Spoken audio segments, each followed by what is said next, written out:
Hello, भाई लोग क्या हाल है?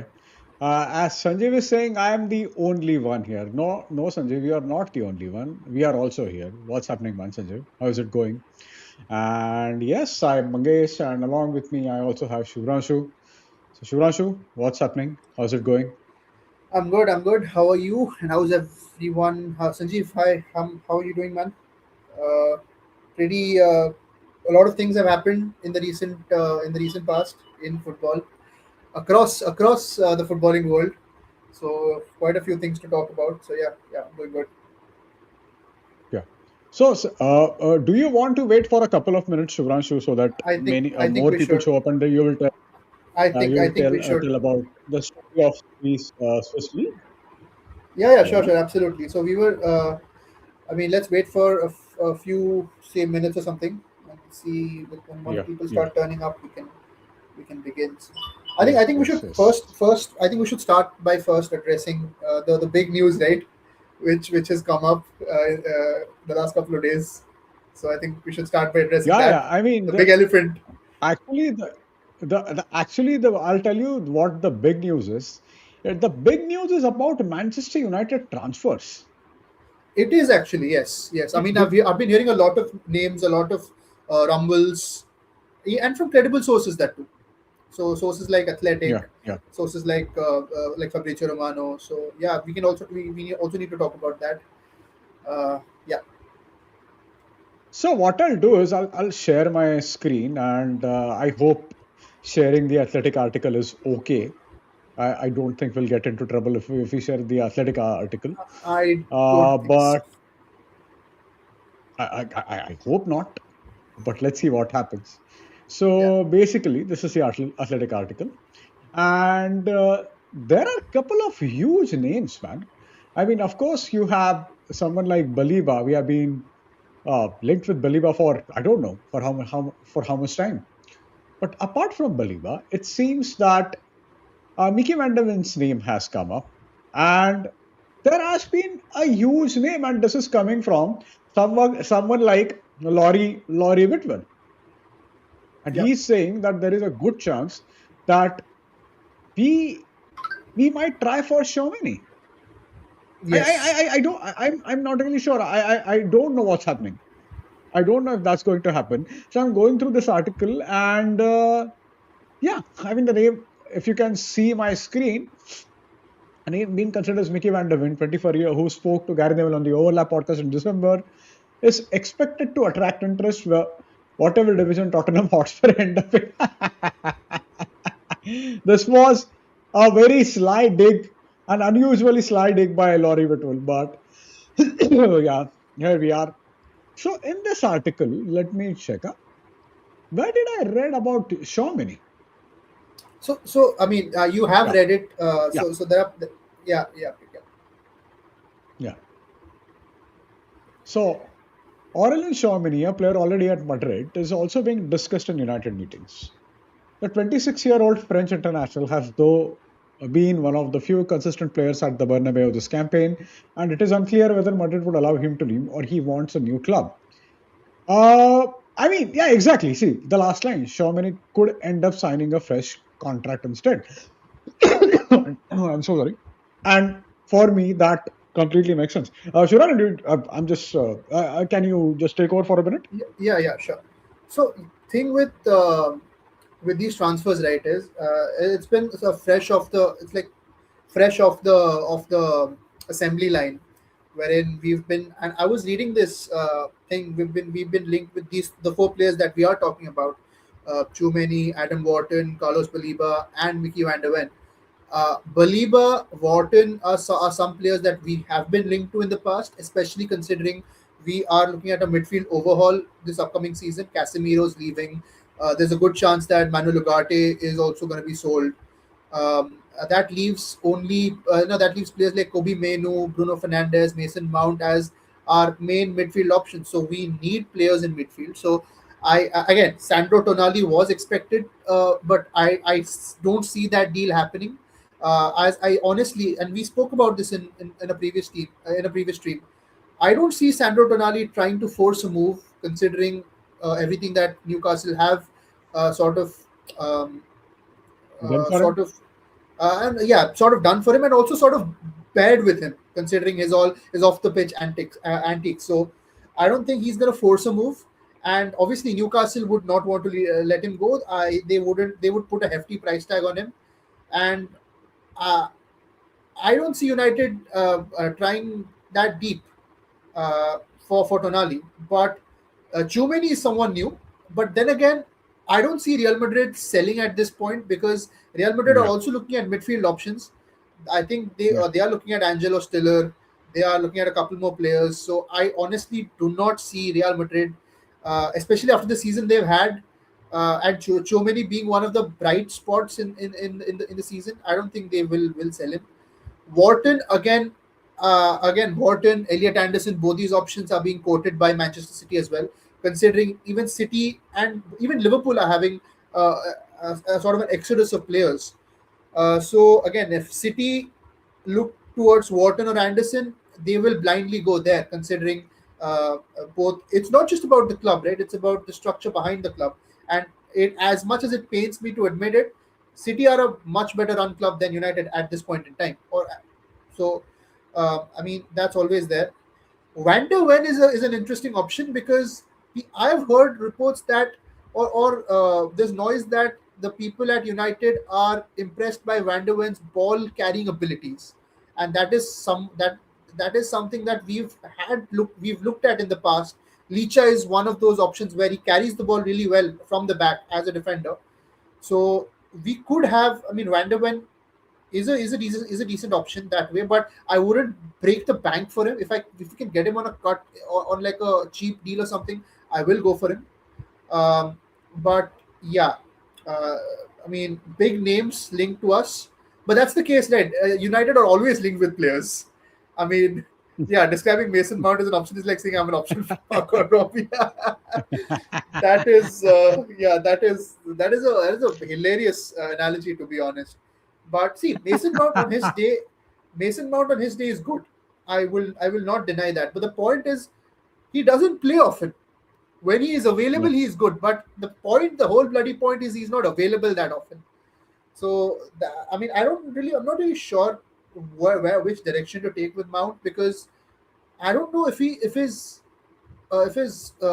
value at this moment is worth us even trying for a sale, considering he's been injured so much. I'm not sure if teams are going to look and try to pay a significant amount for him. And I'd like to keep him as a backup, but again, our midfield definitely needs overhauling. So if we can land Adam Wharton and say someone like a Tchouaméni would be great. But yeah, I mean, those will be really good signings if we are serious about them. Yeah, let me go through some of the comments. I see Anuj, what's happening, man? CM Saab is also here. Ram Ram, Jai Maharashtra. Vote for Bruno Fadnavis. Yeah, we shall do that. Acha, it seems the IPL game is on. So It's Chennai. It's I'm Chennai not versus Mumbai, so it's like the El Clasico Mumbai. of Yeah, yeah. IPL. Oh, please, let's not call it El Clasico of IPL. Come on. I don't know why. I don't know. People I don't do. know why people call it that. I mean, oh my god. Oh my god. Oh my god. Please, let's not call it Al Clasico of IPL, but whatever. People like it, so it's okay. A lot of our lot of our friends in the chat like It's it. like the India Pakistan of IPL. Let's just put it that way. I still, man, India Pakistan is such a huge rivalry. Mumbai versus Chennai. What the fuck? In a league that was started back in 2008. It cannot be more artificial than that. But yeah, So it's okay. I'm fine. say that to the IPL puglos in the chat over here. Oh my god. Yeah. I would try. So I will not talk about IPL because if I start, see, I don't have anything against T20. But that IPL does my head in, man. And especially the fanboys of Rohit fanboys and Virat fanboys and someone else fanboys, that really does my head in. But yeah, that's the way social media is right now. And I see this is genuinely a very good comment. Describing Mason Mount as an option is like saying that I am option for Margot Robbie. That is true. That is true. Sanchit, what's happening, man? Real Madrid will go in because Siller and Nico Paz, maybe even Rodri. So there is a chance of Kamavinga or Tchouaméni can also leave Real Madrid. I'm not really sure of that, man. See, if you look at uh, Perez's strategy, especially since 2013, ever since Mourinho left Real Madrid, he has put lot of money on youngsters. They might not be, they don't it's fair to say, I mean, people forget that Real Madrid also has a very good academy, by the way. The likes of Juan Mata is from Real Madrid's academy, so their academy is decent academy. But what Perez has done in last few years is he has put a lot of money in youngsters. Right from 2013, this is when he signed Isco. A couple of years after that, they got Asensio. And apart from that, so basically earlier, how Perez used to describe Real Madrid's strategy, it was a combination of Zidane's and Pamon's. And if you see his later years, it has always been a combination of Jude Bellingham, Jude and someone like Joselu, that kind of stuff. So we were talking about a player who scored two late goals against Bayern Munich. So Crucial goals. I mean, Real Madrid has been two very crucial goals in 88 and 90 something minute. Yeah. So that's always been that's Real Madrid for you. But if Perez likes a player, he's not going to sell at any cost. I mean, see for how many years he kept Gareth Bale. After 2018, Gareth Bale was barely playing, but he was Fiorentino Perez's player, so he decided not to sell him. Then he came back to Spurs for a loan. By the way, in his loan spell at Spurs, Bale scored a lot of goals, man. Yeah, He did a very good job. People tend to forget that. But yeah, I mean, basically what I'm trying to say is, Xiaomeni, I don't see him leaving Real Madrid at any cost. If that happens, nothing like it. But a player who's playing really well and his stock is up, how many times do you see Real Madrid selling such players? I won't say it's a mistake, but only miscalculation Real Madrid did when it comes to players who are young and very good, that's probably Hakimi. Except for yes. Ashraf Hakimi, I can't think of any player Real Madrid let go of when he was young and playing really well. So, for that reason, I don't know if there is any truth in that, but simply based on that fact, I don't see someone like Xiaomeni leaving Real Madrid for Manchester bloody United, the club which is absolutely. I mean, the lesser said about the club, the better. And this last player we signed from Real Madrid was Casemiro. Casemiro was not exactly a sort of his stock was not going up at Real Madrid. He had spread Real Madrid for about a decade. He was there for a decade, and he won everything there was to win. That's the reason Real Madrid decided to sell him. So Xiaomeni, I simply don't see that happening. Let me just go through a couple of comments. Aditya, what's happening, man? How is it going, Mempe? From Corinthians. Is that so? What? How can Depay be sacked? Sacked in the sense they must have kicked him out. I don't know for what reason. Hang on a minute. Aditya, are you talking about Corinthians? There is no news about this, though, to be honest. No, I mean, I did not know this. Oh, hang on a minute. Mason? Wait, this is something new. Sorry to interrupt, but if you search Memphis Depay on Google, and you know the first Wikipedia search result which comes, right?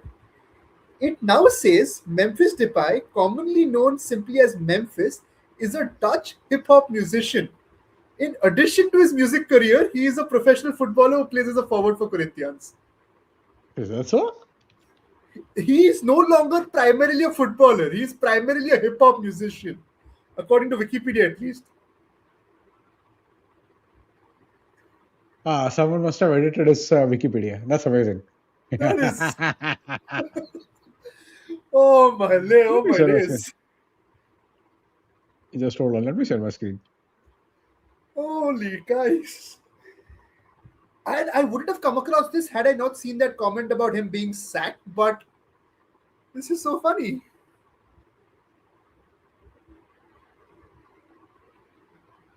Oh man. This is quite something. This is really, really something. Really funny. I I don't think know. Aditya was mentioning, he was talking about the Depay from Misho, Liam Rosenior. Oh no, I was talking about from my. Yeah, I mean, this is something I really wanted to talk about, but I came across the news on the Athletic, so that's the reason I started talking Yeah, about that. So sorry about that. I did not get that. I'm still fully, no, I'm not fully well yet, so that's the reason. Probably I did not get that. By the way, Aditya has a huge news. Abhishek responded to my spams and said that he will make it for the first half at least in the Man United Liverpool game. He is an absolute bastard. He always says that. He has always been. I mean, he's only been there for watch along for one half only during Liverpool and Galatasaray game. That's about it. That's it. Apart from that, he's never been there for a watch along. So yeah. Mumbai Indians or CSK's Mangesh versus Rahul Subramanyam. Yeah, that's good. That's a good one. एक minute. Aditya Abhishek is busy shooting. Have you seen that page? Sanjit shared it with on the basically podcast Instagram page, okay. and there is a page called as writing Gapco in my room every day. It is so funny. What? क्या लोग मिले रहते हैं क्या लोग मिले रहते हैं रे बहुत बहुत Serious, सी man. बहुत सही है Seriously, seriously. Such shared it with me. I, Yeah. I, and before like diving into the whole Liam Rosenior thing, actually, Yeah. you know what? I just came across this crazy stat, and this is absolutely baffling, right? I mean, this. Yeah. Let's. I mean, you guys did the watch along for the City versus Arsenal game where we obviously saw Erling Haaland. And actually, that is a little controversial. I mean, I'm not really sure how that was not a foul because he literally pulled Gabriel down. He's like tugged at his shirt. But I just saw the stat. So since Arteta was appointed, right? So Arteta was appointed on I think December 20th, 2019, and since then Arsenal have been on top of the Premier League for 539 days, compared to Man City, who have been only on top of the table for 453 days. Yet in that same period, City have got 4 titles and Arsenal have none. Someone explain that to me. The math ain't mathing. Yeah. Math and mathing. This is ridiculous. This is absolutely ridiculous. Arsenal have spent Well, it will almost get. a hundred Yeah. hundred more days at the top than City, and City have 4 titles more than Arsenal in that entire stretch. You cannot make this up. Oh my Amazing. days! It's quite amazing. And there is a good chance that they will win this one. Exactly. And you see, Yeah. up until this point, it's been Arsenal who's been on top of the league. Yeah. This might be, yeah, this actually might, going back to one reel which Mangesh had posted back in the day, this might actually be the first real bottle job Yeah. in football history. Yeah. And a lot of people are saying that there is no, Arsenal still has a chance. But do you think City are going to drop points now? I think Arsenal are going to drop further points because ever There is a since possibility of that happening. Yeah. I don't see Arsenal. See, you might say, okay, they were rattled. You might argue that they are, unko wo, matlab, the fire under their arse is lit now, and they might start panicking them. They might start going all guns blazing. But I don't. I just see this Arsenal team crumbling even further because Yeah. we've seen this happen before. And okay, Yeah. up until last year, you might say yes, this Arsenal team should not have been in the title race. They were good until a point Yeah. after which reality caught up to them. But the Arsenal team this season, they should have won it all fair and square without any bite of the nail situation, but without any edge of the seat situation. They should have coasted home. They Yeah. should have Yeah. coasted home. But you know what, Shivranshu, let's keep Arsenal and Chelsea aside for a minute. Let's talk about Chelsea. Before that, I'll just go through. I see Saurav is online. Yeah, Chelsea is must love it. What's happening, man, Saurav? How is it going?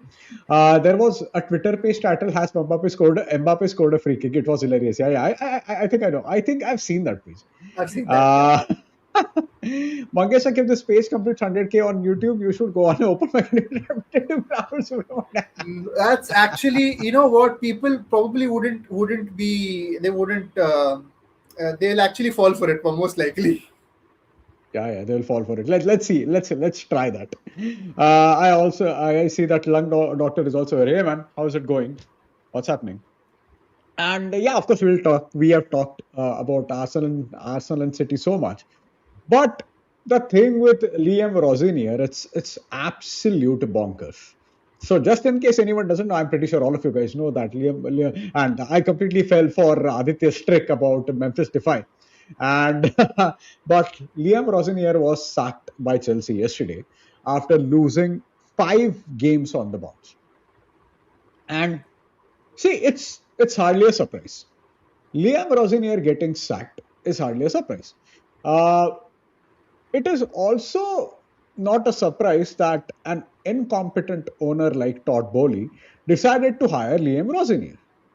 So Absolutely. basically, Liam Rosenior, when he was signed by Chelsea, it was like an internal appointment. मतलब हम लोग के पास में when I used to work in Jio, वहाँ पे होता था Reliance एक डिपार्टमेंट का दूसरे डिपार्टमेंट में घुमाओ यार, क्या यहाँ पे कुछ शॉर्टेज है यहाँ पे घुमा दो. I saw that while I used to work at Jio, and that's a common practice across at least a lot of desi companies. I'm pretty sure that happens in other companies. गोरे लोगों की companies में भी I'm pretty sure होता रहेगा. But this is, I mean, this was exactly that and nothing else. You have a club that is, I think, that finished 6th or 7th in French league last season. Todd Bowley also owns that club, that's Strasbourg, and Liam Rosenior was the manager of Strasbourg. Now, what they decided to do, Enzo Maresca was doing a decent job. We have to give him credit for that. He was doing a decent job.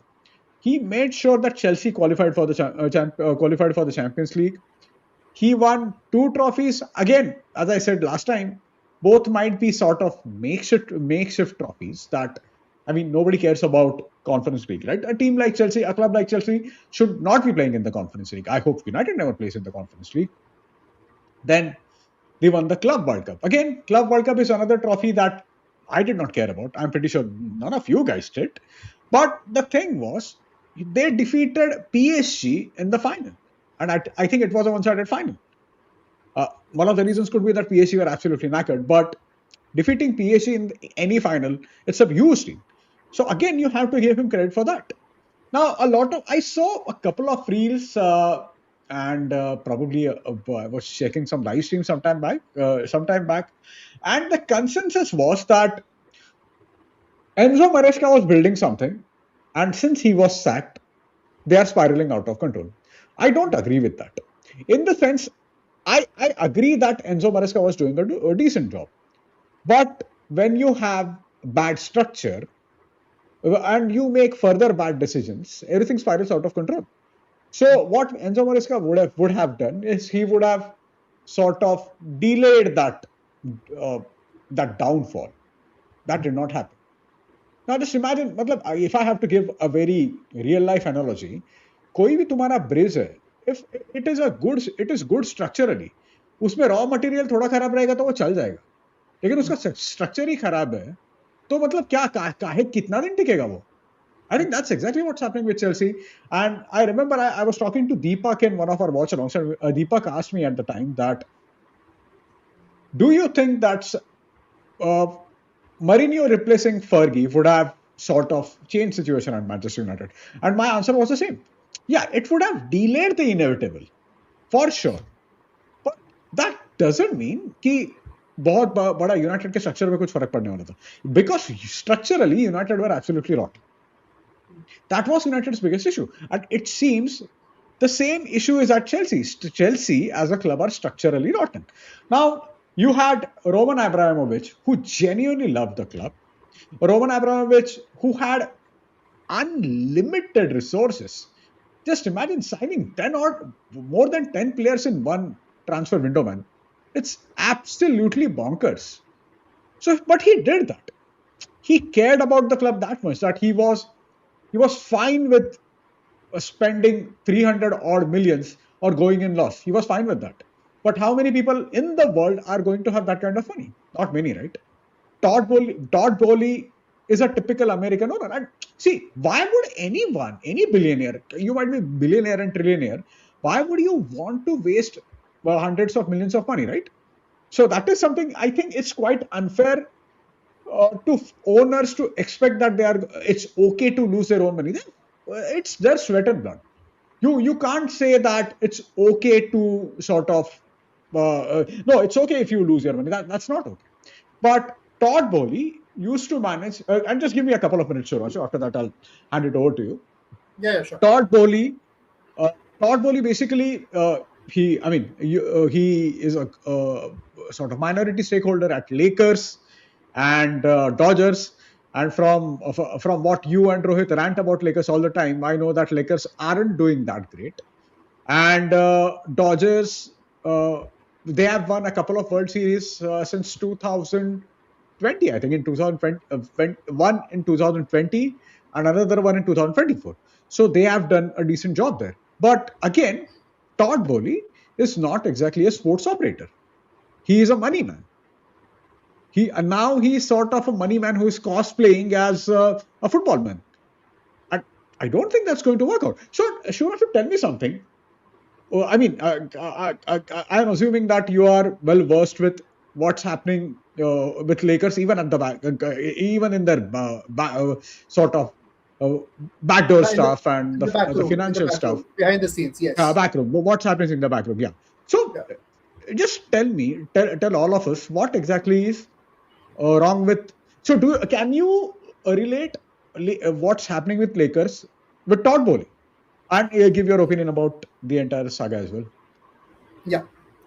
So the thing with the Lakers, right, is I'll tell you. So for that, we need to jump into a little context. Okay. So bear with me here. We were the last time before the bubble ring or before the championship which we won in 2020. The last championship we had won was in 2010, all the way back when we had a very settled team.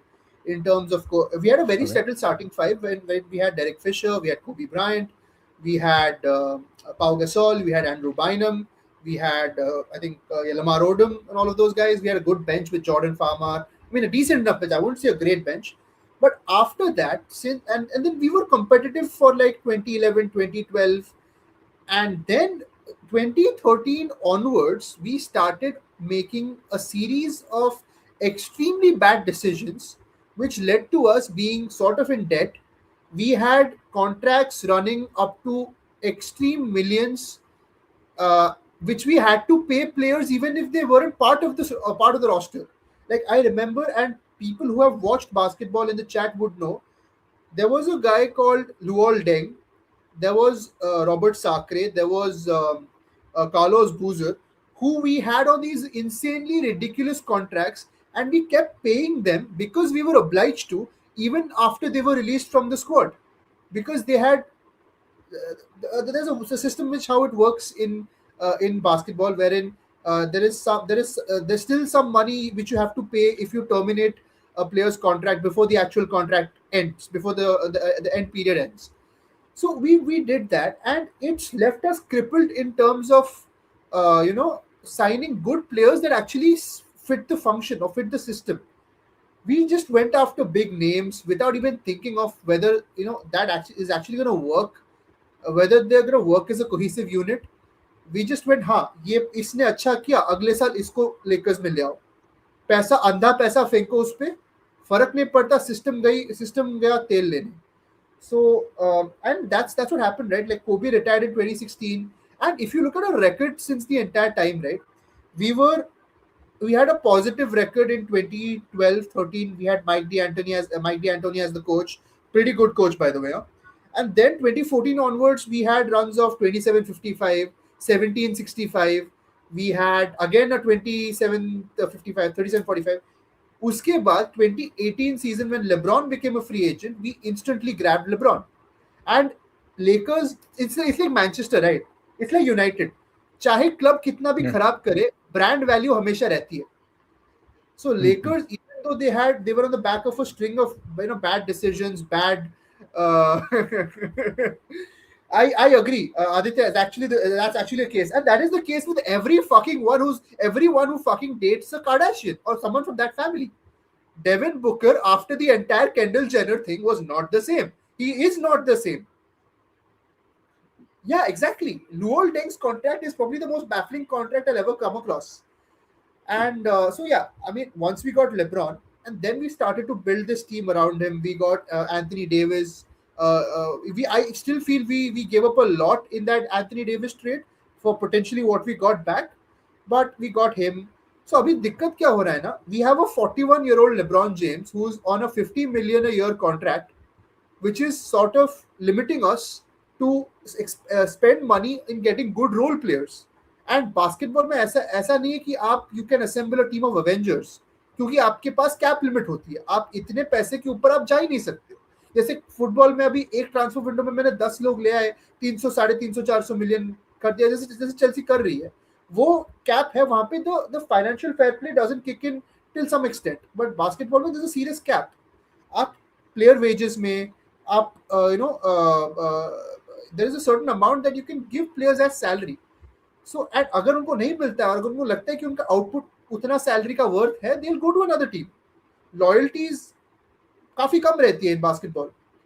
So and then I'm not saying it's a complete relation with Chelsea situation, but there is some, I can see some influence of that Todd Boehly thing. But then again, just to come back, when Derby County was being managed by Wayne Rooney, and uh,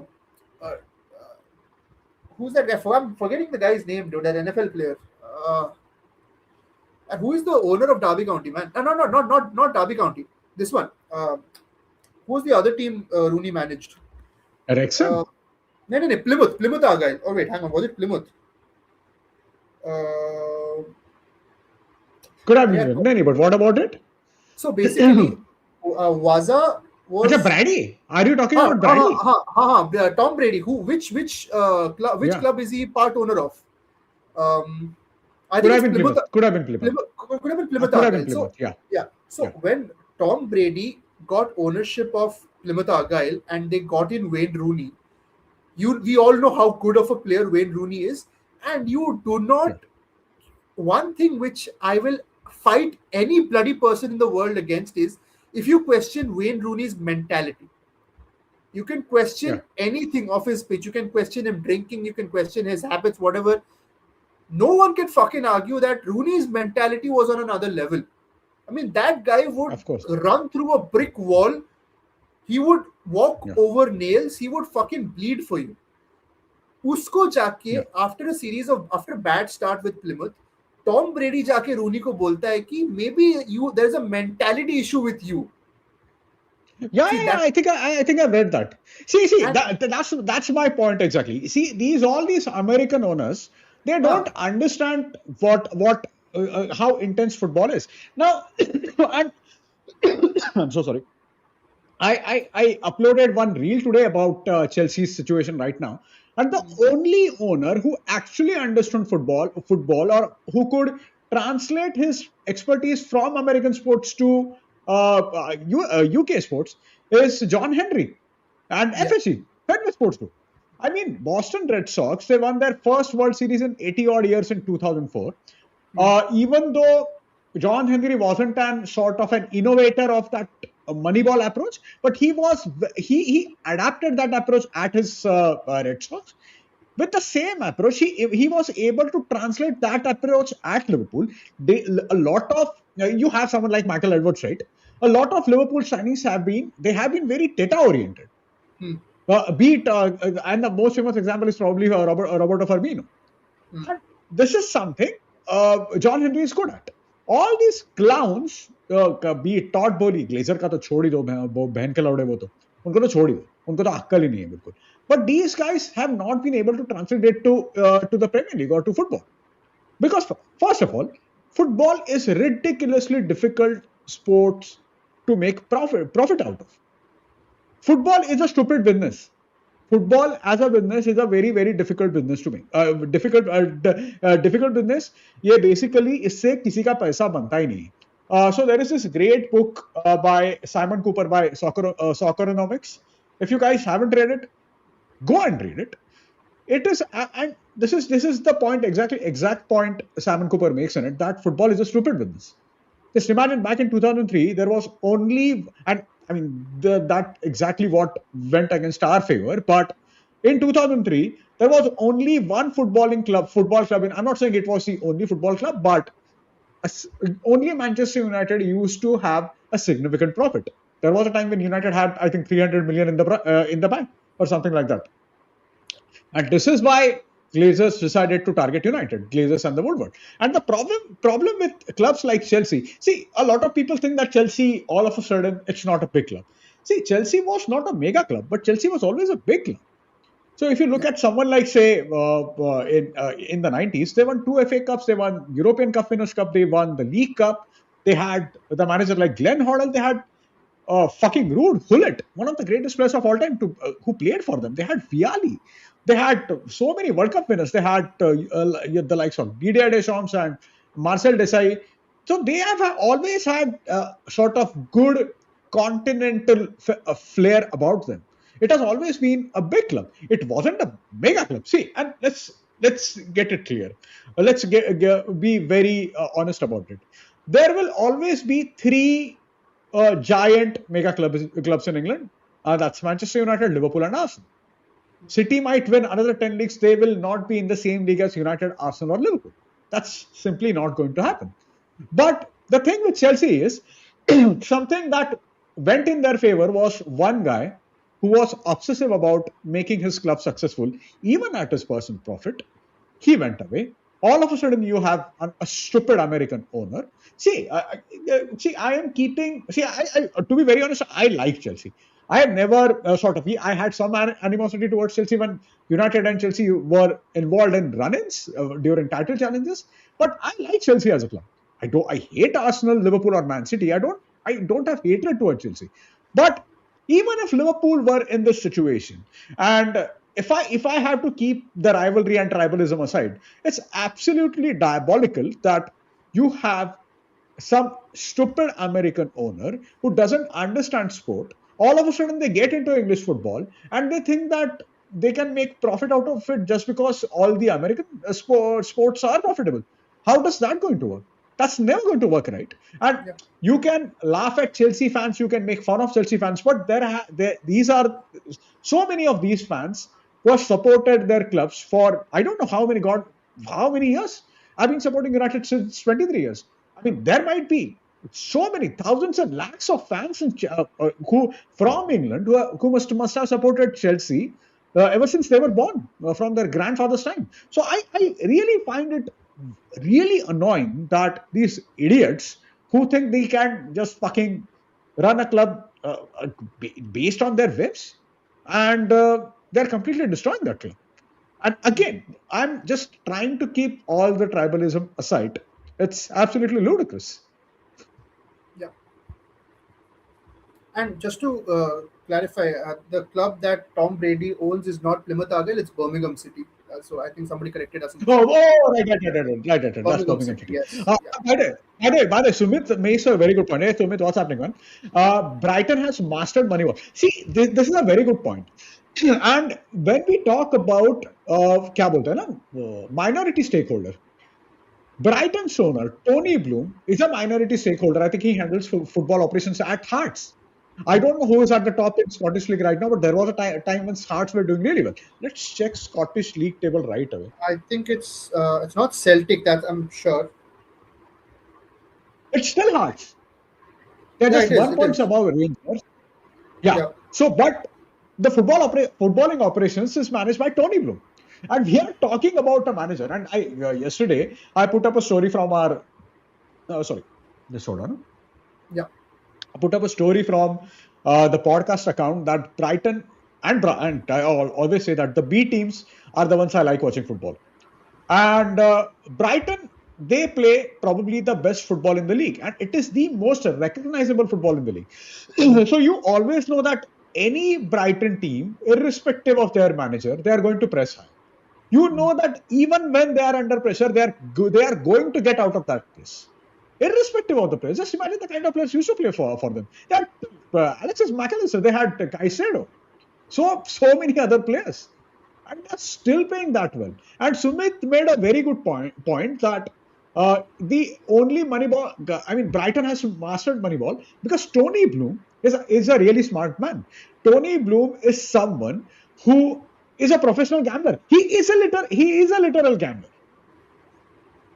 So he is the only guy in England who has mastered that approach. I don't want to say only guy in England, but one of the few English owners who has mastered that approach. And Brighton are doing really, really well, man. Yeah. So in terms of profitability alone, right? Like I get it. You have Yeah, by the you way, have sorry, I'm so sorry to cut you off. So yeah, sorry to cut you off. A lot of people are watching, and fuckers, you are not liking our stream. Please like, share, and subscribe.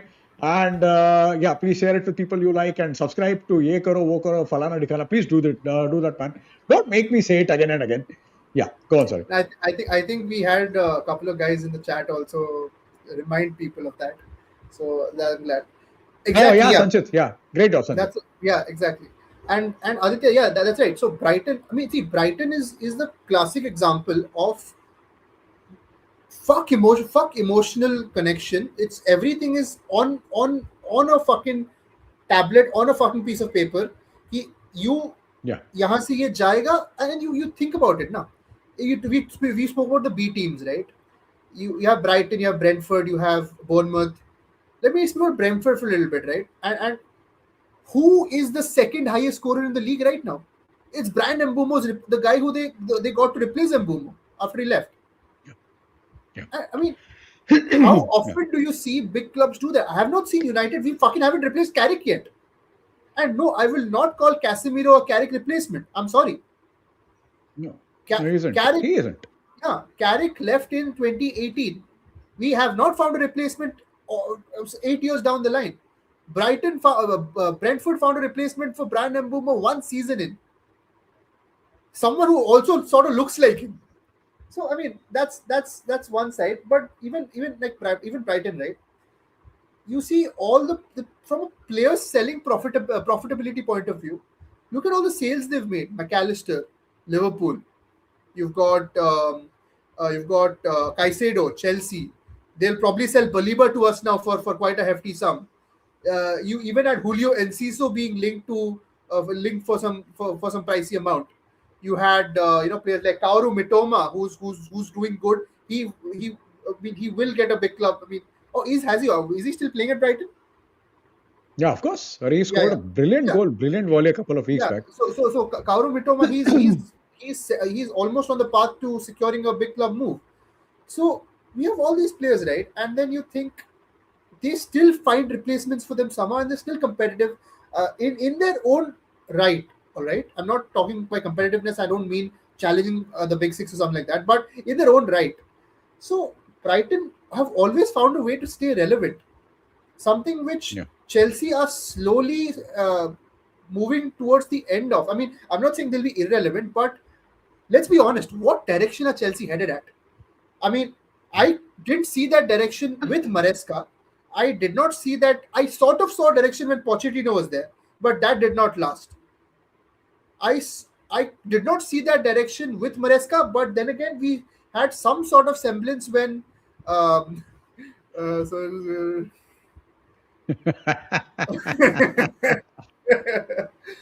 yeah, so Let me take a yeah, screenshot of this and I'll share it with Shashwat later. I swear to God, this is gonna be so good. Yeah, with Maresca, right? I didn't honestly see a direction with Maresca either, but even his sacking felt surprising to me considering Chelsea were actually doing good. And all the board wanted was not a yes man. So they wanted all they wanted was a yes man who would basically nod their head to whatever the board is saying.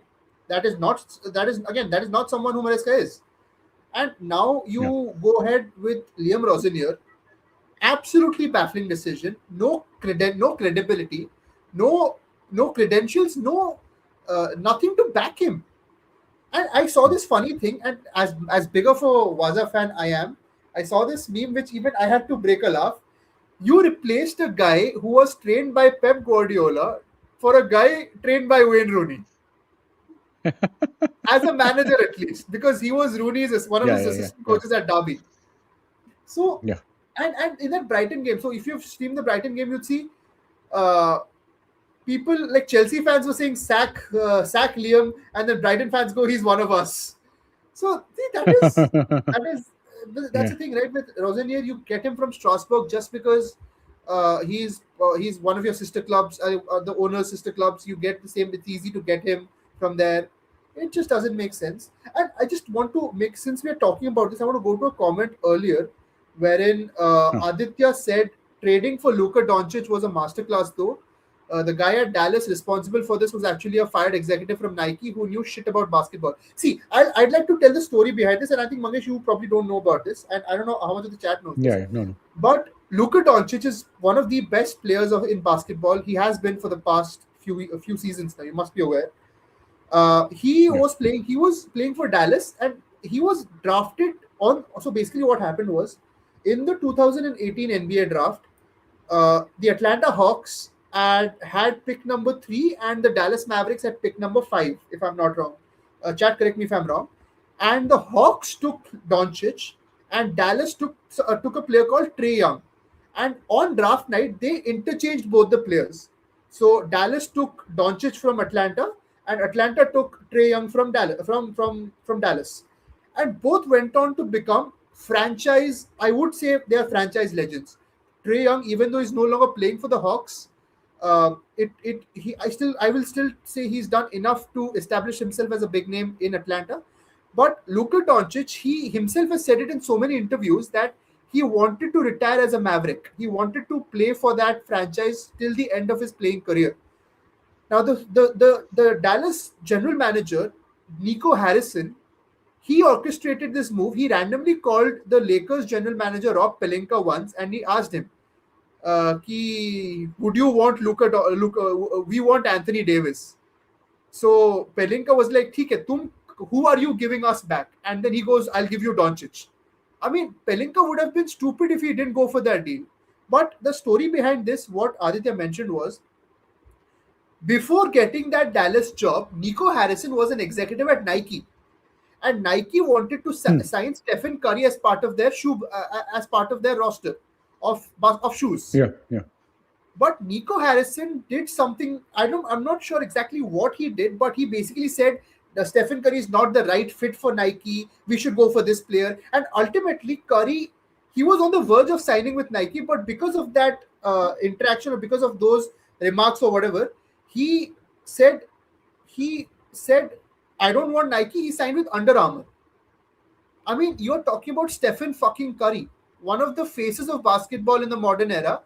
He Yeah, is yeah. rejecting Nike because of this guy, because of Nico Harrison alone. Hmm. And he comes to Yeah. become Dallas's general manager, and he does this bullshit. So, yeah, I mean, that is probably one of the biggest fumbles in sports business history, which, yeah, exactly. So, emerging shopping options, he's right. He mispronounced Stephen Curry's name in the PPT that they used to pitch to Stephen Curry to join Nike. He used Oh, something else, and Stephen Curry was like, "Come on, if you guys can't get my name right, and this is yeah. Nike that Why we're the fuck talking would I? about." Yeah, and Yeah. he went and joined Under Armour, and he's got a great deal with Under Armour now. He's got his signature shoes, whatever, yada yada yada. But see, this is not something you expect from somebody of such a professional stature when you're basically pitching to one of the greatest players for a brand deal. So, I mean, that's the thing, right? But yeah, I mean, with American owners, it's a typical thing. I completely second the thought of them not understanding how intense football is. Sometimes it's not just about buying a lot of players and then भेज दो सबको साथ में कि भिड़ ले. So, yeah. See, what happens is a lot of people say that, oh my God, football is being, Premier League is being Americanized or football is being Americanized. And of course, we don't want fucking halftime shows and whatnot. But the reason Premier League is so profitable is because I must have said this a couple of times before in one of our live streams that the likes of Martin Edwards and David Dean, they used to go and attend NFL, and they used to sit with these NFL owners and talk about how to make the clubs profitable, how to make football profitable. And that's one of the reasons that they got some ideas from these guys and they implemented it in the Premier League. So if you so basically, so there was a tussle between ITV and Sky for Premier League rights. And for Sky, of course, it was your ये कौन है अपना succession किस पे बना था? Apple TV. नहीं succession किस पे बेस्ड है? अच्छा okay based okay no idea succession ये रे अपना ये कौन भोसड़ी का सबसे भोसड़ी का कौन है अभी? Who's the biggest bastard ये broadcaster? Rupert Murdoch. अच्छा Rupert Murdoch. हाँ. So basically, Sky Murdoch wanted that Premier League का ये at any cost, even though he was under a lot of loss. But he realized that football has a potential because he realized नहीं football Premier League football का मतलब basically England में football का popularity है. So basically, मतलब he is the one. It is the Americans or the American model that actually monetized Premier League to such a great extent. So a lot of people think that, oh my God, football is being American. Yeah, we don't want stupid halftime shows, but Americans have done a great job of sort of monetizing their sports. I don't think anyone does such a fantastic job like the Americans do. They have done a great job at it. But yeah, they basically what they think that even the sports that are not American, they are like America. They are like American sports, and that's not going to happen. I mean, people are in the Premier League, or even Salah, if you go to ISL games, people are not going to shout defense, defense, offense, offense, some stupid like that, stupid shit like that. They're not going to do that. They have a different culture altogether. See, we are talking about probably it is a country which is just a 300 years old, man. It's not an old country. It's pretty young country if you think about it. 300 साल हुआ है formation of America के लिए. Yeah. So they have completely different set of rules that they follow, different set of models that they follow. And since they are sort of dominating the world, they are the biggest superpower. Maybe that's one of the reasons that they can do whatever the fuck they want. But yeah, that's about Chelsea. I don't know what's going to happen, and I personally don't think even if I see there is a possibility that they might get someone in a short-term basis. They might have a couple of good seasons, but that's about it. As far as your long-term success is concerned, with this model, with these owners, I don't think Chelsea are going to have it. ये होने वाला ही नहीं है. That's simply not going to happen. And I was reading reports. See, again, I'm not really sure. Even on a like they've appointed Callum McFarlane as the interim manager till the end of the season, but I'm not sure who they can even sign on a temporary basis. So I heard reports of them looking at Edin Terzic, who was the Dortmund manager who took them to the final. Dortmund manager. Yes. But Terzic has a verbal agreement with Athletic Bilbao to become their manager next season. So I think Ernesto Valverde is leaving, so he's going to be joining Athletic Club. So that is one manager who's out of the door. I don't know who can Chelsea get at the start of next season. That would be, I mean, maybe who knows? Ruben Amorim might make a comeback. We might have a Amorim versus Carrick situation at Chelsea. You never know. With these owners, I mean, anything is possible. You might, I mean, I would have said Ten Hag, but he's already in a good role at Leverkusen, at FC 20, if I'm not wrong. So, yeah. I mean, it's absolute bonkers, man. Absolute bonkers. See, they might get a good manager because if you join Chelsea, it's a good payday, right? Even if you leave after, say, 5 games. I mean, the severance package is ridiculous. इतना severance package अपने को इधर मिला तो अपन वो मस्त bank में रखेगा और पूरा लाइफ उसको एंजॉय करेगा. उसका ब्याज मिलेगा ना, जो भी इंटरेस्ट मिलेगा उस पे पूरा लाइफ निकालेगा. मैं I mean, who's to say they won't get Igor Tudor?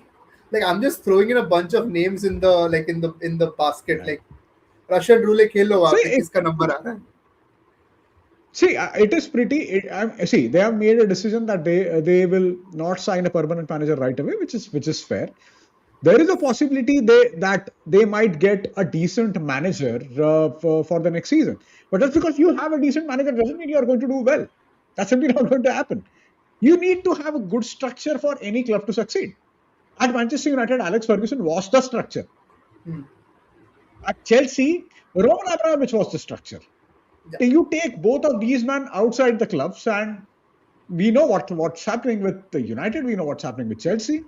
So yeah, man, it's a difficult situation at Chelsea, and I feel for Chelsea fans. Just imagine. See, I mean, there was a time. See, when I started watching football in 2002, and Roman Abramovich literally bought Chelsea next season. And we used to mock all the Chelsea fans. Oh my God! मतलब literally हम लोग उनसे पहले 2 साल पहले football देखना चालू किया. But we used to mock them. Salah, you are all fake fans. You people only follow the money. Something like that. Yada yada yada. हम लोग बहुत उनके साथ ये करते थे. But Chelsea haven't won the Premier League in since 2017. So nine years.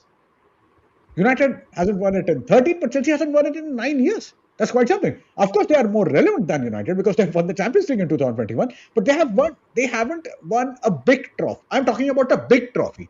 They haven't won a big trophy since 2021. So 5 years. Not FA Cup, not League, not even League Cup.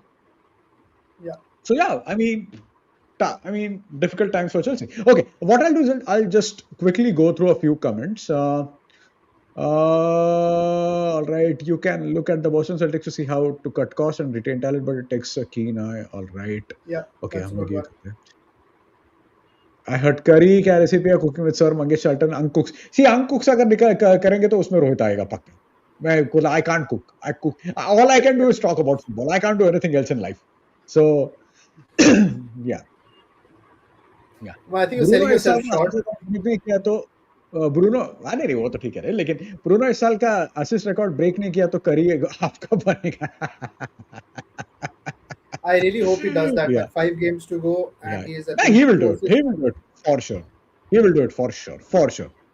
Mangesh Shank, why weren't you in Sideburn versus YouTube All Stars? They would have been mesmerized by the grace of the. Yeah. Let's do that next time. Guys, for sure. थोड़ा visibility बढ़ाओ ताकि हमें भी invite आए. ऐसा बोलने से थोड़ी होगा. Yeah. हाँ बोलो साला दूसरा बड़ा यूट्यूबर से उनके चैनल पे जाके चैट्स में जाके हमको स्पैम करो यार. बोलो पिगमा शेरी सबसे अच्छा अकाउंट है. तुम लोग गान मारो ऐसा मत बोलो उनको लेकिन ऐसा बोलो उनको. Be respectful guys, be respectful. Yeah, Anirban, hey, hello guys, just joined. Got to know about this channel from one of my colleagues. Hey, thank you so much, Anirban. How is it going, man? क्या हाल है? Welcome. We have doctor in the house. Doctor, please suggest something for my heart pain. Oh my God! Yeah, oh my God! Aren't you numb from the pain already, man? I think I तो am. अभी तो तुम कुछ भी चुबाओ तो दर्द नहीं होता है. Yeah. On a completely different note, my auntie, my chachi, जो मेरी सगी चाची है, she had a heart attack a day before yesterday. Oh. Literally had a heart attack, and she was very uneasy. She was very sweaty at 6 o'clock in the morning. So she was hospitalized at 6:30 or something, and they started with angioplasty by 7. उसका 7:30 बजे तक ये हो गया था. Literally 2 घंटे के span में सब हो गया. And we did not even know. मैं तो साला 3 दिन पूरा सोया पड़ा था यहाँ पे because I was not feeling well, but we did not even know. इतना सब साला लफड़ा हुआ. तो भिंडी, look after your health, guys. And she's just 50 something, 57, 58. So it's not like she's too old. Nothing of that sort. So yeah, look after your health, guys. Yeah, Aditya ने heart pain का बोला. I know it's funny, but yeah, guys, just take care of your health. All right. Arteta, just in case, are you talking about Arteta to Chelsea? Yeah, I think he is, but that's not going to happen. That's a very delusional. I don't think that will. I don't think that will happen, but might not be a bad option for Chelsea. They want someone to build a club, right? But do you think Arsenal have had enough with the whole Arteta project? No, I don't think Arteta will join Chelsea. I'm just saying. No, a decent option, not gonna lie, but yeah. But I'll tell you something. Why I'm saying it is a decent option. If you look at their wage bill, Arsenal's wage bill is the lowest out of all the big clubs. Yeah. True. It's sort of 30. I might be wrong here. Please correct me if I'm wrong, guys. But it is, I think, 30 to 40% of what City are paying right now. So they have the lowest wage bill. So in that regard, Arteta has done a very good job. Yeah. All right.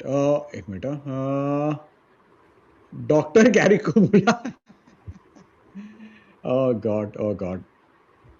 Would Man United sign Xabi Alonso next season? I don't think Xabi Alonso will join United. He has Liverpool connection. So if he joins any club, I think it will be Liverpool, in my opinion. But it's such a difficult situation at Liverpool as well. So I don't see that happen. I don't know, man. Yeah, go on. I think Slot is staying for next season as well, because it looks like Liverpool are going to qualify for the Champions League. Because right now Liverpool's season hinges on their qualification to the Champions League, and with Chelsea's recent results, I think Liverpool, I don't see them honestly dropping like too many points. I hope they drop points against us. I hope they drop all the points against us. But I think they'll get into the Champions League, and if that happens, then I believe Slot is staying, because I don't see that, वो panic अभी तक वो panic button दबाया नहीं है उन्होंने, वरना अब तक speedy rumors would have already started कि nothing stays under the carpet anymore. So yeah, I mean, I think Slot is going to stay, but yeah, if Xabi Alonso has to make a Premier League move, I think it will be to Liverpool. I don't see him going anywhere else. Definitely not to United. But yeah. All right. So Lung Doctor. Okay. So Lung Doctor. Thank you so much, man. This Lung Doctor introduced your channel to me. Thank you so much, man. Thank you, man. Did House empty Agnes? No, not him. I said it before. I'll say it again. Abramovich and his methods to his madness, but his Agreed. Mangesh is also entering heart problems. Ka age, so take care of your health, Mangesh. Okay. Thank you so much, sir. Thank you, Sanjeev. You are very sweet. Now she's well. Usko discharge mil gaya. It was just an angioplasty, so he's doing much better now. Yeah. Go on. Now, so I was just gonna say, अगर तुम लोग channel को ऐसा बढ़ा के रखोगे तो heart problems काफी दूर रहेंगे. Don't worry about it. Yeah. That's true. Wait a minute. Do you think Mourinho comes back to Chelsea? No, man. Ideally, he should never go to Chelsea. He should never go back to Madrid. Real Madrid is the club that broke Mourinho. Mourinho, before joining Real Madrid, was the king of the fucking world. And as soon as he joined Real Madrid, he had a couple of good seasons, but that was a very, very toxic time. Extremely toxic time. So there is an amazing book by Diego Torres. If you get a chance, read that book. What was happening at Real Madrid was ridiculous. I mean, we are talking about, for the first time, I don't know since when, Real Madrid had a manager who was bigger than any player that played for Real Madrid. How many times do we see that? even though Zidane managed Real Madrid, Zidane always maintained low profile compared to Mourinho. Mourinho will always hog the limelight, right? He will always hog the limelight. And that job, what was going in the background, it was really, really toxic. It did not get on with anyone. And one of the most baffling things about Mourinho and Real Madrid is how come a man who is so man with great political sense, why on earth would you have a go at Iker Casillas of all people at Real Madrid? They call him Saint Iker for a reason. I will never understand that. Maybe he thought that he was so big that he must have asserted his authority had he taken on someone like Casillas. But that did not happen. So that Real Madrid job completely broke Mourinho.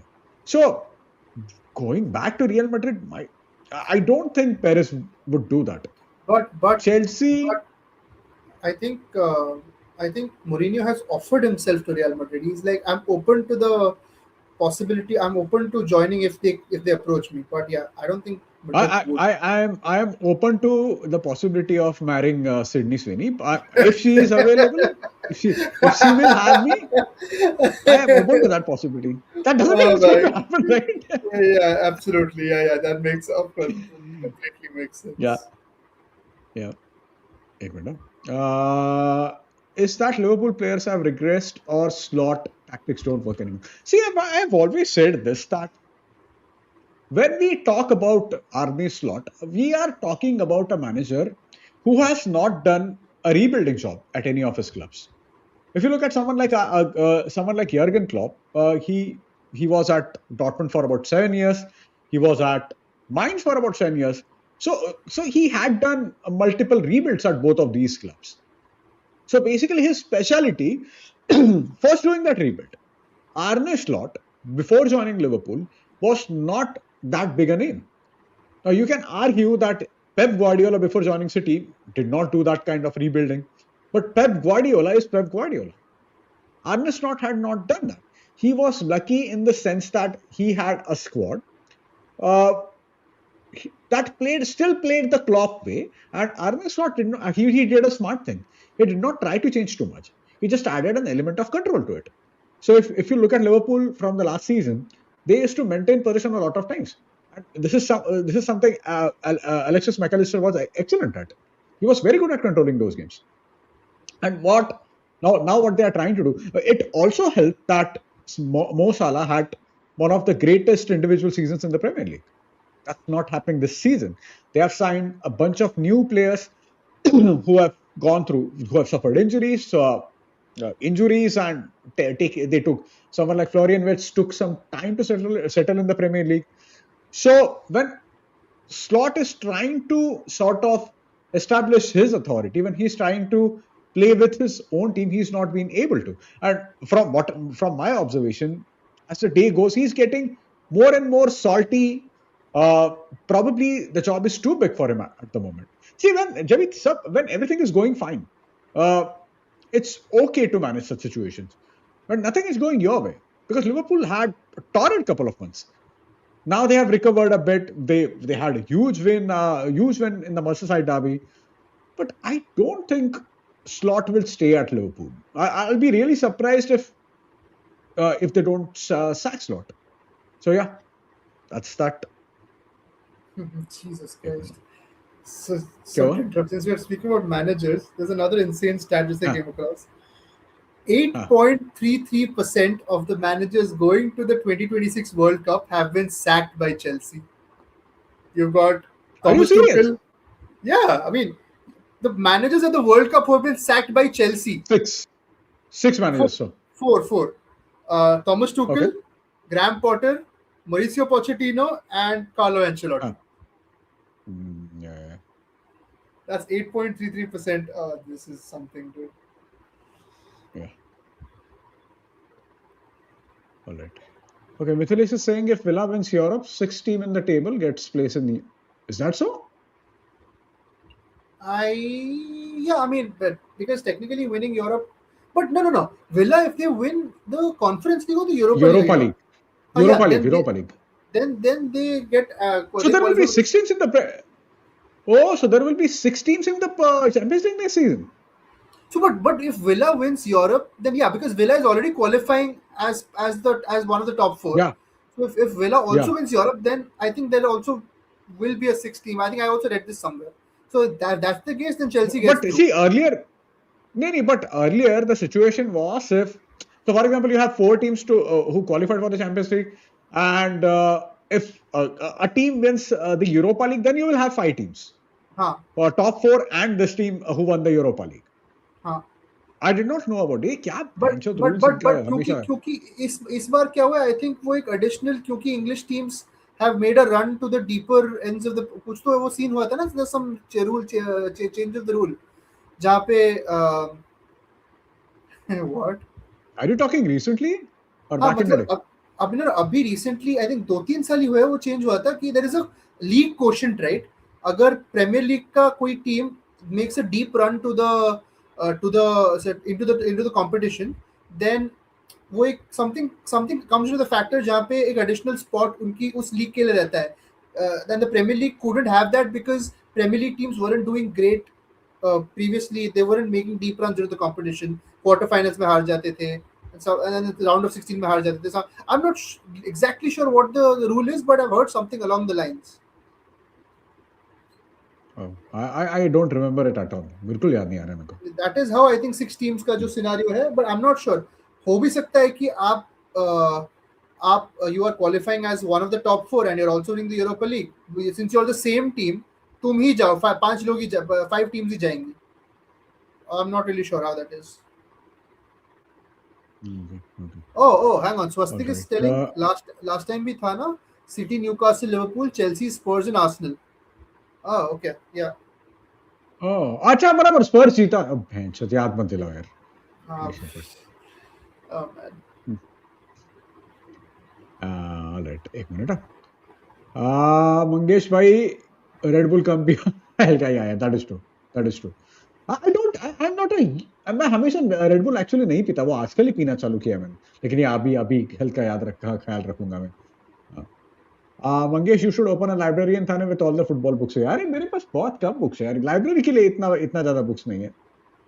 But यार time नहीं मिल रहा है साला पढ़ने के लिए. But यार I'll start reading very soon, hopefully.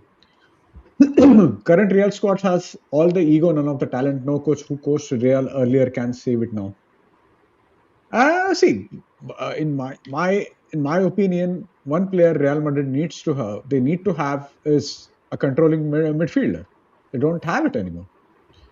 And just imagine, yaar, from Modric and Cruz to nobody of their talent or nobody who can play their position. It's very difficult. So maybe that's one of the reasons they want to sign Rodri. So Rodri and Vitinha. See, if they get Vitinha, nothing like it, man. Vitinha is just amazing. You know, sounds like Mourinho did a Ten Hag at Madrid. Ten Hag did the same with fake goat. No, but see, what happened with Mourinho was Mourinho won the La Liga. That was one of the greatest counter-attacking teams you will ever see. It was absolutely fantastic team, but he just could not get on with anyone. He fell out with Sergio Ramos. He fell out with Iker Casillas. He used to fell out with Ronaldo. And what happened was, what Mourinho used to do is he sort of had monopoly at Real Madrid because Jorge Mendes was his agent, who was agent of a lot of players. So Mendes literally had office in Real Madrid campus or something on the lines. I don't recall it right now. Just imagine having office at Real Madrid. So Mourinho was that big. And considering how, I mean, Mourinho at his worst is an absolute prick. He was an absolute prick. So in 2012-13, in his final couple of 2-3 games, the players did not even speak to him during your pre-match and post-match things.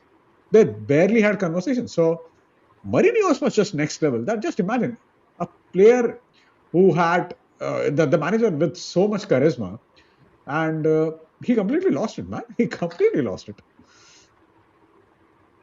Shuranshu is getting all the manager stats from the CI database. Oh, Jesus, man. But if I had access to that, क्या बात होती नहीं? ब्लूको की गाड़ी खराब हो गई. वो सर्विस सेंटर हो जाएगा मोहल्ले वाले गैराज में ठीक कराने, बट उसके बस की नहीं है, जाने सर्विस सेंटर ही पड़ेगा. या Red Bull taste it taste delicious, man. तुम कौन सा कॉफ सिरप पीते हो भाई? दोनों फडणवीस जी, आप कौन सा कॉफ सिरप पीते हैं? बताइए हमें भी. सीएम साहब, डू यू ऑल मुझे आई एम प्रीटी श्योर कि सीएम साहब बोलेंगे कि even red wine taste like cough syrup, because I have heard that. I have heard people saying that. Yeah there is a scenario where the best performing league in Europe will get an additional all right. ये क्या बकवास चालू है बेंचो? ये क्या है? नहीं चाहिए ये सब बेंचो. Bring back the old days. ये क्या चुतियागिरी है सब?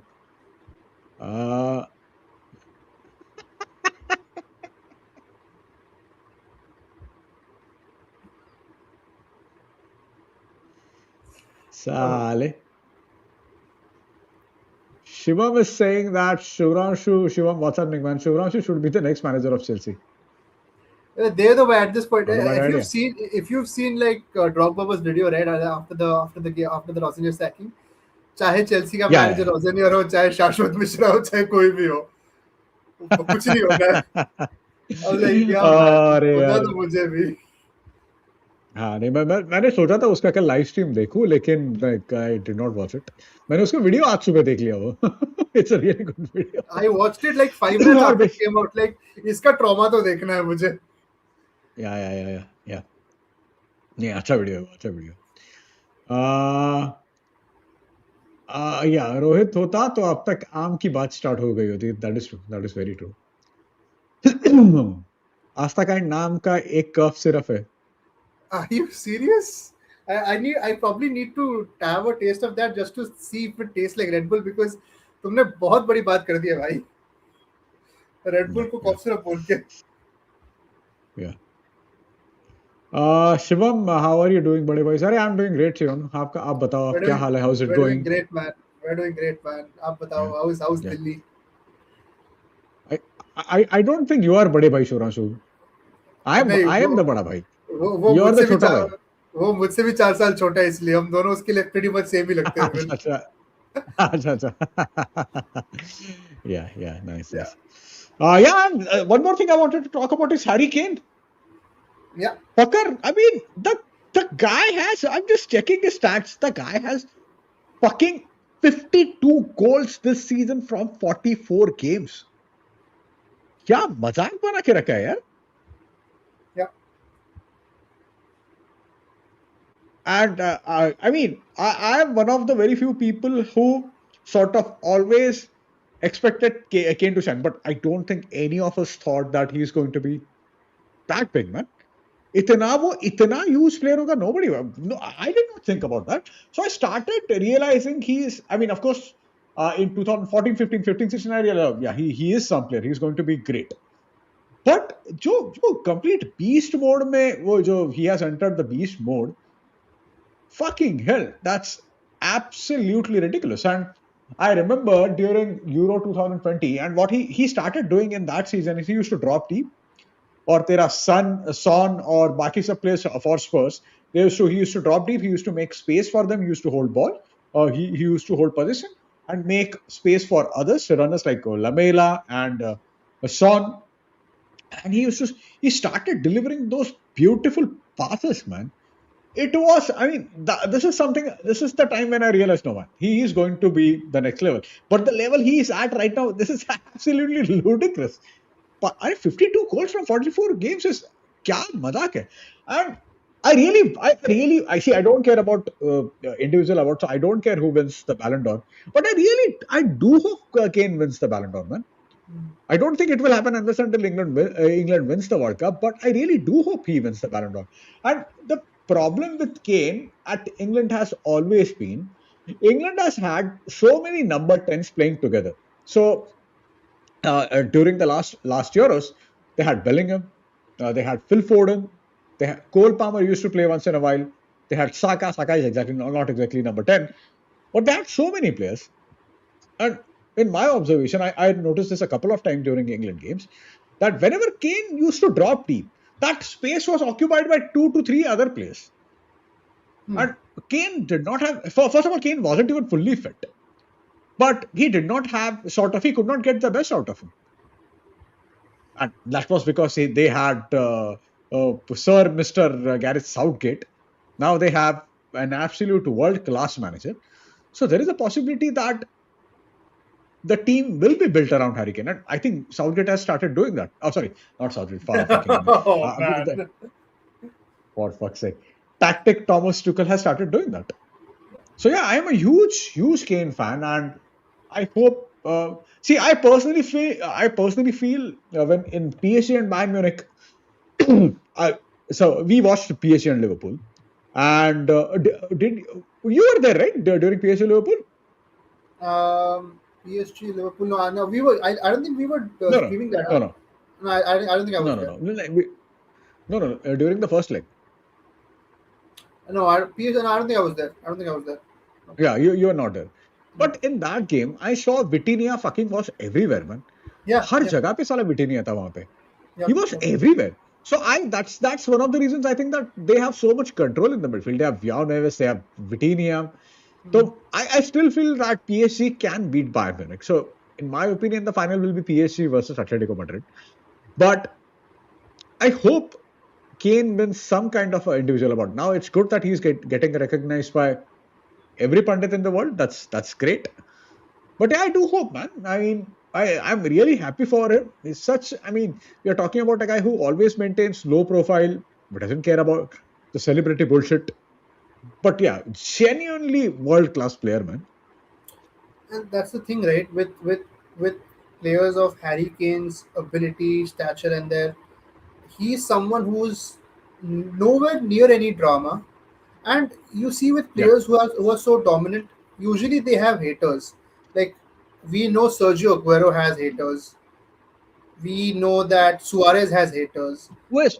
But who hit Sergio Aguero? I don't know anyone who hit Sergio Aguero.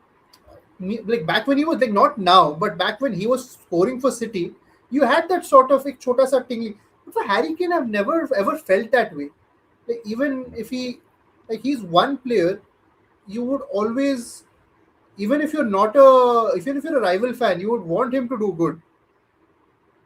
Yeah, So I mean, yeah, Harry Kane is the only thing stopping him or his legacy was Tottenham Hotspur not winning team titles. But now yeah. that he's at Bayern, I mean, he could go down as England's one of. I mean, he will anyhow go down as one of England's greatest. But now it's cemented. Yeah, So and a Ballon d'Or yeah, might yeah. put him at par. And this is a Waza fan who's saying at par as one of England as England's greatest, to be honest. So yeah. I mean, Wayne Rooney said, I think, last year that Harry Kane could be England's greatest player of all time. When he finishes his career, he will be England's greatest player of all time. This is I what think Wayne he Rooney said said. he said he could be England's greatest forward of all time. Oh, okay, okay, Yeah. okay. He might have said But forward. Yeah, yeah. But yeah, I mean England see again, England has produced some great players in the past. Uh, yeah, Becks, you have Waza himself, you have Peter Shilton, Gordon Banks, yeah, Bobby Charlton, of course. So many Bobby yeah. Moore, so many great players. Harry Kane again. He's now that the trophies at Bayern are basically the differentiators of putting him in that bracket of elites. Like if I have to create a Mount Rushmore of England players, Harry Kane would be up there definitely.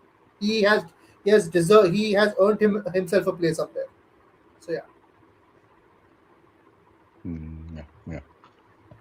All right. Sanjay is saying, I think Kane could win the Ballon d'Or if England do well. Yeah, even I feel so. I think, and as I said, I don't care about the individual awards, but I hope Kane wins the Ballon d'Or. He's playing that well, man. He's playing well everywhere. All right. You guys, fireside team without United players. Uh, I'll let you go first. fire, fireside without United players. I'll have Zidane and Messi in the midfield. I'll have maybe Xavi. I'll have Maldini uh, as a centre back or as a defender, and if we have to pick a goalkeeper, I'll probably go with Oliver Kahn. Oliver Kahn or Buffon, I don't know. See, Oliver Kahn sort of makes me nostalgic because I remember his performances from World Cup 2002. So I'll probably go for Oliver Kahn. That's a pretty good team, man. You have Zidane, Messi, Xavi, Maldini, either Kahn or Buffon. Maybe that. Okay. What about you, Shivranshu? Um, I'll go a bit recent. I mean, with the goalkeeper situation, I'll go Manuel Neuer, the greatest I've seen. I think No. I rate him above Yeah. Buffon. I mean, I get Buffon at longevity, but Manuel Neuer is on a whole different level for me. So Neuer at Neuer in goal. The next four would be Franz Beckenbauer at the back, Der Kaiser himself. Uh, Wow. and then even though I've never seen him play, but I have read stories. I have read anecdotes. So yeah, Der Kaiser himself at the heart of defense. Zidane would be one of my midfielders, and I would pair him with. I think I would pair him with either Lothar Matthäus or Clarence Seedorf. So that will be my midfield duo, and as the striker, I'll probably go. Um, I mean, as a number nine purely, I think I would go. That's actually a tough choice to be honest. But yeah, let's put Messi there. I mean, yeah, sure, why not? Yeah, but the midfield of Zidane and either Seedorf or Matthäus is what would be the differentiating factor for me. Good team, man. Good team. None of you chose Ronaldinho. He's perfect for five-a-side. I mean, there's so many players that Yeah, we could true. have chosen, right? I mean, we could have gone for Yeah, say Suarez or Lewandowski. I mean, there's so many players that yeah, but there's yeah, Ronaldinho. I think the likes of Ronaldinho, Zidane, Messi is, I think, it's perfect for every team in the world. yeah, Even Zidane and Ronaldinho. I mean, Zidane, Ronaldinho, and have one striker up top. I mean, so many great teams, man. Yeah. Uh, this is a random, but did you guys watch that excerpt from Tom Hiddleston, not Hiddleston, on Sky Sports? One of the best speeches on. No, I I haven't. did. I haven't What is actually. it about? Do you have a link or something that you can You maybe have? share with us on Instagram or something that we can? Yeah.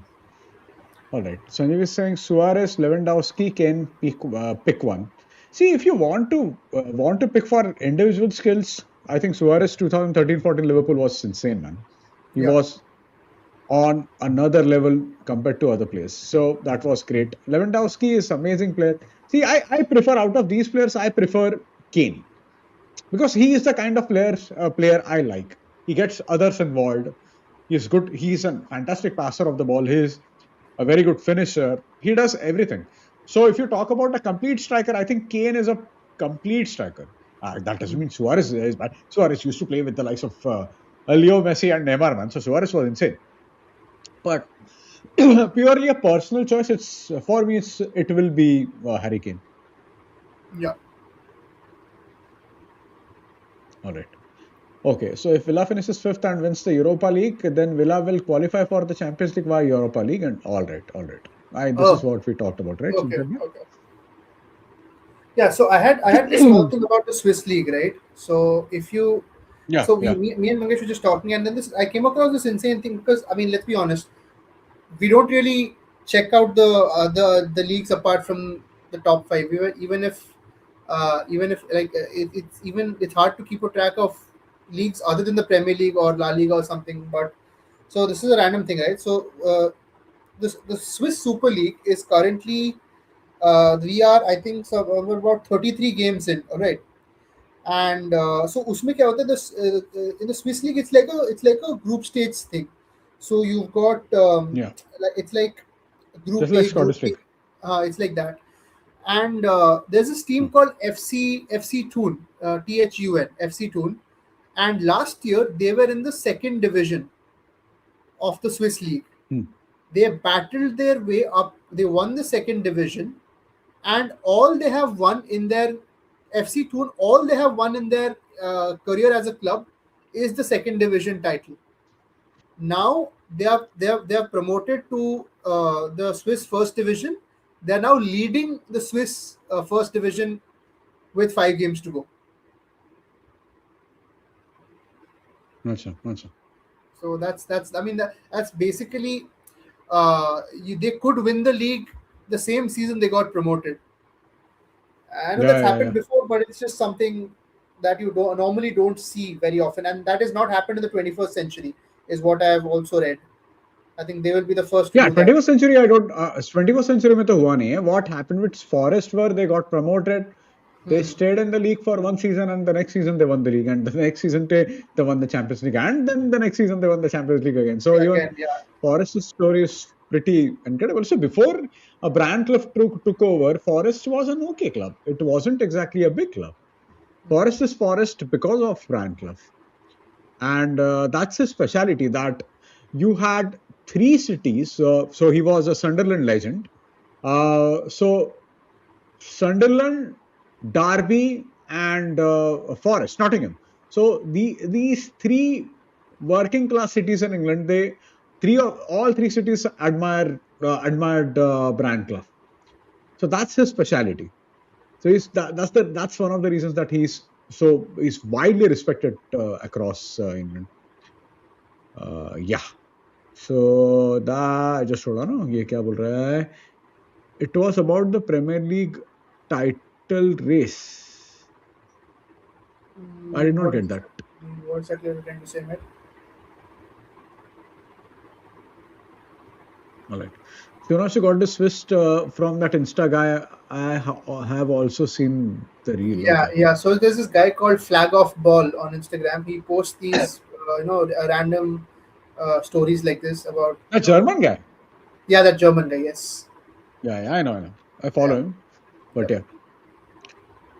Europa is only once for FA Cup win. If the FA Cup winner is UCL spot, then Europa League also is Champions League also. Oh Yeah, my this is God. such a weird thing, man. I mean, it's so hard to keep a track of. Fuck them. I'm just imagining if the European Super League started, फिर क्या ही होता फिर? No. Yeah.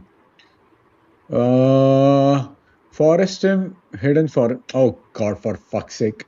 Hidden Forest and suddenly started winning the UCL and SPL. Wow, for fuck's sake. Hidden Forest. Yeah. What I'm getting is simple. What Chelsea are in to compare is what Real Madrid to UCL is. Yeah. They're That just makes starting to sense. become that now. Yeah. Yeah. Yeah, all right. Guys, should we call it a night? हम लोग एक will have one stream on Saturday. तभी रोहित भी रहेगा. हम लोग तभी देखते हैं क्या करना है. We'll have तभी FA Cup semi-final है anyway, and we have Arsenal Newcastle game at 10 o'clock. So I don't think we'll have watch along at the time. But what we can do is we can just watch random football games at the time, and we'll just talk about football. We'll do something on the lines. Yep. Works. Just hold on. Yeah. Is Everton the only club in top flight this century to not have won any trophy since they were never relegated? Yeah, that makes sense. Yeah. This Everton's last trophy was in '95 FA Cup final, FA Cup. After that, no, they haven't won any trophy after '95. Out of the teams that have not relegated, Everton is one of the teams that has not relegated. So yeah, maybe. Rohit will come and talk about everything except football. He'll talk about the half. Let me just hold on. let me share this with this screenshot with Rohit right away. Just hold on. मैं उसको अभी share कर रहा हूँ क्या? He'll talk about the hapus mangoes that he got from that dealer, the shady dealer, the other day, and how good they were. मैं रोहित के साथ अभी ये शेयर किया है. एक minute. Newcastle has the opportunity to do the funniest thing known to man. What we'll do is हम लोग try करते हैं तभी हम लोग will try to start the live stream a bit late. Newcastle का game 10 बजे है. Just in case न्यूकासल का कुछ हो रहा है उस गेम में, कुछ लफड़ा हो रहा है और वो लोग आर्सेनल का मार रहे हैं, we'll watch it all the way. तभी हम लोग we'll try to do something on the lines. हम लोग वैसे करने का ट्राई करते हैं पक्का. But that is why Rohit is the most fun guy to watch. ये क्या बोला बे? तू रोहित को fun guy बोलता है. साले जा फिर रोहित के सीट में जा. No. Rohit is fun. Rohit is fun to watch. Rohit is fun to talk to. So yeah. But Rohit will be there, and of course we'll talk about everything under the sun: football, food, cricket, NBA. I don't understand jack shit about NBA, so it will be. So if Shivranshu is there on Saturday, it will be Rohit and Shivranshu talking about NBA, then movies and music, whatnot, man. But yeah, that's it for today. Thank you so much, guys, for watching. Like, share, and subscribe. Thank you guys for being there. We'll definitely connect on Saturday again. Tomorrow it's a bit difficult, but yeah, we'll see what we can do. So thank you so much, guys. Good night. Shabba Khair. Jai Hind and Jai Maharashtra. See you guys. Good night.